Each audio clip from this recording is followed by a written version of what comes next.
నా మీద నీ కటాక్షము వచ్చిన ఎడల నేను నా బాధను చూడకూడనట్లు నన్ను చంపుము అనే సంఖ్యాకాండము 11వ అధ్యాయము 15వ వచనం ద్వారా దేవుడు మనతో మాట్లాడుతున్నాడు. ఇక్కడ 11వ అధ్యాయం 15వ వచనంలో దేవుడు ఇక్కడ మోషే దేవునితో నా మీద నీ కటాక్షము వచ్చిన ఎడల నేను నా బాధను చూడకున్నట్లు నన్ను చంపుము అని అడుగుతున్నట్టుగా మనం ఇక్కడ చూస్తున్నాము.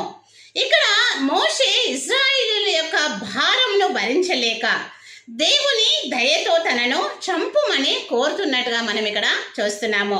ఎందుకంటే ఆ యొక్క బాధ్యతను మోయలేనని ఇక్కడ మోషే భావిస్తున్నట్టుగా మనము చూస్తున్నాము. వాక్య ప్రకారము ప్రజల యొక్క భారం అంతా కూడా మోషే పైన ఉన్నట్టుగా మనము చూస్తున్నాము. కనుక మనము మన బాధ నుండి తప్పించబడి ప్రభు కొరకు వాడబడదము గాక. ఆమేన్.